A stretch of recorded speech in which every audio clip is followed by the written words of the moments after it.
நம்ம கடலுக்கு அடியில அந்த விஷாலமான நீல போர்வைக்கு கீழே என்ன இருக்குன்னு எப்பதாச்சும் யோசிச்சு பார்த்திருக்கீங்களா? ஒருவேளை அந்த போர்வையை நாம விலக்கி பார்க்க முடிஞ்சா என்ன தெரியும்? இன்னைக்கு நாம சேர்ந்து நம்ம பூமியோட உண்மையான மறைக்கப்பட்ட முகத்தை பார்க்க ஒரு பயணம் போக போறோம். இதுக்கப்புறம் நீங்க நம்ம உலகத்தை பார்க்கற விதமே மாறப்போகுது. நம்ம ஸ்கூல் புக்ல இருந்து ஸ்பேஸ்ல இருந்து எடுத்த போட்டோ வரைக்கும் பூமினாலே ஒரு அழகான நீல நிற பளிங்கு பந்து தான் நம்ம மனசுக்கு வரும். ஆனா அது ஒரு சிம்பிளான தோற்றம் தான் நான் சொன்னா நம்புவீங்களா? உண்மையில என்னன்னா பூமி ஒரு பெர்ஃபெக்ட் கோலம் கிடையவே கிடையாது. வாங்க இதுக்குள்ள என்ன இருக்குன்னு கொஞ்சம் நோண்டி பார்க்கலாம். சரி, பூமி ஒரு பெர்ஃபெக்டான கோலம் இல்லைன்னா அப்போ அதோட உண்மையான வடிவம் தான் என்ன?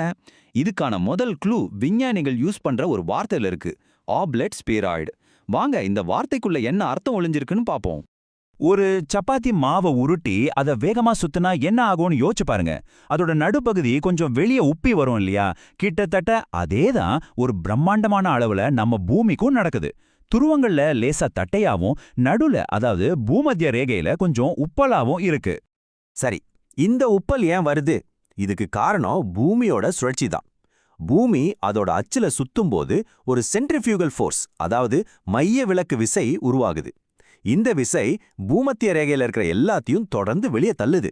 இது 1-2 நாள்ல நடக்கல, பல மில்லியன் வருஷமா இப்படி நடந்து நடந்து ஒரு சின்ன ஆனா ரொம்ப முக்கியமான உப்பல் உருவாகியிருக்கு. இதை நம்பர்ஸ்ல பார்த்தோம்னா இன்னும் தெளிவா புரியும். பூமத்திய ரேகை வழியா அளந்தா சுமார் 12,756 கிலோமீட்டர். அதே துருவங்கள் வழியா அளந்தா 12,714 கிலோமீட்டர். வித்தியாசம் பாத்தீங்கன்னா ஒரு 42 கிலோமீட்டர். பூமி எவ்வளோ பெருசுன்னு பார்த்தா இது சின்னதா தெரியலாம். ஆனா விஞ்ஞானிகளுக்கு இந்த 42 கிலோமீட்டர் தான் நம்ம பூமியோட வடிவத்தையே தீர்மானிக்கிற சக்திகளை பத்தி சொல்ற ஒரு பெரிய கதை. ஆனா கதை இதோட முடியல. ஆப்லேட் ஸ்பீராய்டு கூட ஒரு ரொம்ப ஸ்மூத்தான வடிவம் தான். ஆனா உண்மையில நம்ம பூமி அதை விட ரொம்ப கரடு முரடானது. இன்னும் சுவாரஸ்யமானது. பூமியோட உண்மையான வடிவத்தை முழுசா புரிஞ்சுக்க நாம ஜியாய்ட பத்தி தெரிஞ்சுக்கணும். சோ இந்த ஜியாய்ட்னா என்ன? சிம்பிளா சொல்லணும்னா இது பூமியோட உண்மையான கிராவிட்டி மேப் மாதிரி. இப்போ கிராவிட்டி எல்லா இடத்துலயும் ஒரே மாதிரி இருக்கிற ஒரு கோட்டை வரைஞ்சா அந்த கோடு எப்படி இருக்கும்? அது ஒரு மாதிரி மேடு பள்ளமா ஒழுங்கே இல்லாம இருக்கும் இல்லையா? அதுதான் ஜியாய்டு. இதுக்கு என்ன அர்த்தம்னா, நம்ம பூமிக்குள்ள இருக்கிற நிற, அதாவது மாஸ், எல்லா இடத்துலயும் ஒரே மாதிரி இல்ல. பூமிக்கு அடியில சில இடங்கள்ல பாறைகள், தாதுக்கள் ரொம்ப அடர்த்தியா இருக்கும், அங்க கிராவிட்டி கொஞ்சம் அதிகமா இருக்கும். சில இடங்கள்ல அடர்த்தி கம்மியா இருக்கும், அங்க கிராவிட்டி கொஞ்சம் வீக்கா இருக்கும். இந்த சின்ன சின்ன வித்தியாசங்கள் தான் பூமி மேல சின்ன சின்ன மேடுகளையும் பள்ளங்களையும் உருவாக்குது. இதனால தான் நம்ம கிரகம் ஒரு மாதிரி கரடு முரடான உருவமா இருக்கு. சரி, இப்போ ஒரு பெரிய கேள்விக்கு வருவோம். ஒரு நிமிஷம் யோசிச்சு பாருங்க. நம்ம பூமியில இருக்கிற எல்லா கடலும் எல்லா பெருங்கடலும் திடீர்னு ஒரே நொடியில காணாம போயிட்டா என்ன ஆகும்? இந்த ஒரு சின்ன கற்பனை நம்ம பூமிக்கடியில அரைஞ்சிருக்கிற பல ரகசியங்களை வெளிக்கொண்டு வரப்போகுது. பலாயிரம் வருஷமா நம்ம கண்ணுக்கு தெரியாம மறைஞ்சிருக்கிற ஒரு உலகத்தை பார்க்க நீங்க தயாரா? முதல்ல ஒரு விஷயம் புரிஞ்சுக்கணும். நம்ம பூமி மேல சுமார் 71% வெறும் தண்ணி தான். இது ஒரு சின்ன விஷயம் இல்ல. நாம இப்ப விளக்க போறது ஒரு பிரம்மாண்டமான திரைய. அந்த தண்ணி, அது வெறும் தண்ணி மட்டும் இல்ல, அது ஒரு போர்வை மாதிரி. நம்ம பூமிக்கு மேல இருக்கிற உண்மையான நிலப்பரப்ப நம்ம கிட்ட இருந்து மறைச்சிட்டு இருக்கு. அந்த போர்வைக்கு கீழே நாம கற்பனை கூட பண்ண முடியாத அளவுக்கு பிரம்மாண்டமான புவியியல் அதிசயங்கள் ஒழிஞ்சிட்டு இருக்கு. சரி, அந்த திரையை விளக்கிட்டா நாம என்ன பாப்போம்? நிச்சயமா நம்ம போட்டோல பாக்குற அந்த மென்மையான நீல நிற பந்து இருக்காது. அதுக்கு பதிலா கரடு முரடான தழும்புகள் நிறைஞ்ச ஒரு உலகத்தை பாப்போம். உச்சகட்ட மேடுகளும் அதல பாதாள பள்ளங்களும் கொண்ட ஒரு கிரகம். நம்ம கண்ணுக்கு என்னெல்லாம் தெரியுமா?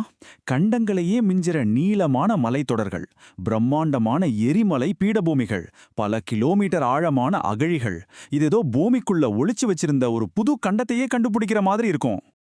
இந்த நம்பரை பாருங்க, 65,000 கிலோமீட்டர். இதுதான் மத்திய கடல் மலைத்தொடரோட நீளம். நம்ம பூமி மேலேயே இருக்கிற மிக மிக நீளமான மலைத்தொடர் இதுதான். ஆனா நம்மள எத்தனை பேர் இதை பார்த்துருக்கோம்?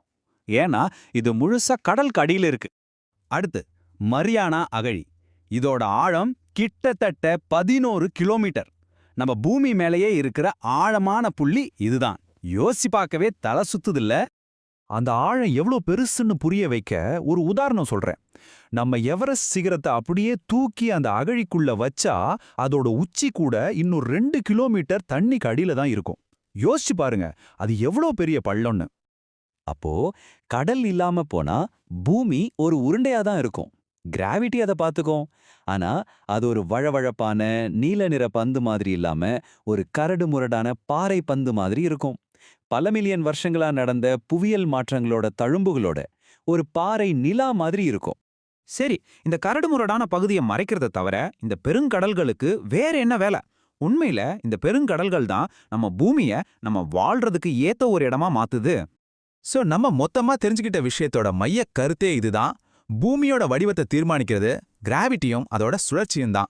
பெருங்கடல்கள் அந்த வடிவத்தை உருவாக்கல, அதுங்க வெறும் மேடு பள்ளங்களை மறைச்சு நம்ம கிரகத்தை பார்க்கறதுக்கு வழவழப்பா காட்டுது, அவ்வளோதான்.